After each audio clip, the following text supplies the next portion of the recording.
আসসালামু আলাইকুম, welcome back to my new video. আজকে যে রেসিপিটা আপনাদের সঙ্গে শেয়ার করব, এটা তৈরি করার পর আমার শুধু একটা কথাই মনে আসছে, এটা আমি আগে কেন তৈরি করিনি। খেতে এতটাই দুর্দান্ত, যাকে তৈরি করে খাওয়াবেন সেই তো এই রেসিপির ফ্যান হয়ে যাবে। তো চলুন এই সহজ মজাদার বিফের রেসিপিটি দেখে নেওয়া যাক। এর জন্য প্রথমে নিয়েছি মিডিয়াম সাইজের 3টা পেঁয়াজ আর প্রয়োজন মতো কিছু কাঁচামরিচ। এইগুলোকে এরকম আধা বাটা করে বেটে নিব। চেষ্টা করবেন মিহি করে না বাটার। এরপর এখানে নিব 1 কেজি গরুর মাংস। চাইলে এখানে খাসির মাংসটা ব্যবহার করতে পারেন। মাংসটাকে আগে থেকেই ধুয়ে পরিষ্কার করে নিয়েছিলাম। এখন বেটে রাখা পেঁয়াজ আর মরিচের মিশ্রণটা এর মধ্যে দিয়ে দিব।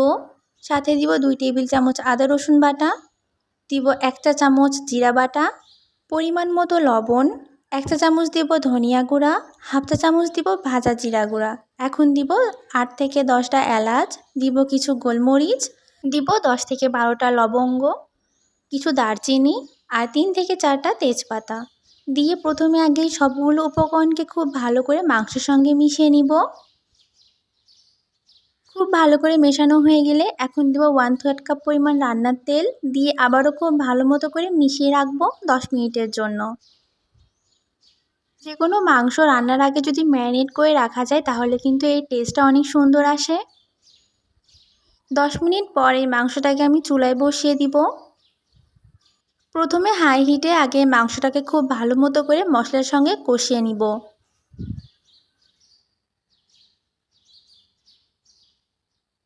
কিছুক্ষণ পরপরই এরকম ঢাকনাটা উঠিয়ে মাংসটাকে নেড়ে চেড়ে খুব ভালো মতো করে কষিয়ে নিতে হবে।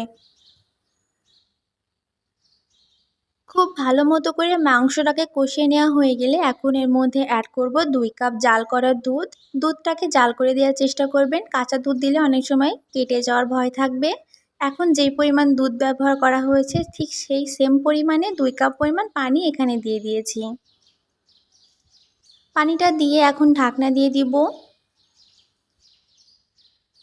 মাংসে বলক চলে আসলে এই পর্যায়ে চুলার আঁচটা একটু কমিয়ে দিব।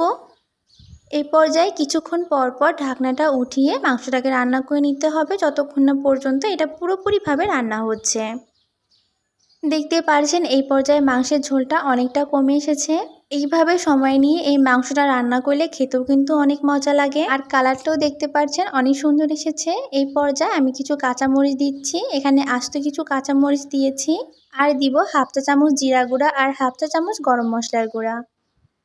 জিরা আর গরম মশলার গুঁড়া খুব ভালো মতো করে মাংসের সঙ্গে মিশিয়ে নিব আর এই ঝোলটা একদম পুরোপুরি শুকিয়ে আসা পর্যন্ত এটাকে রান্না করে নিতে হবে।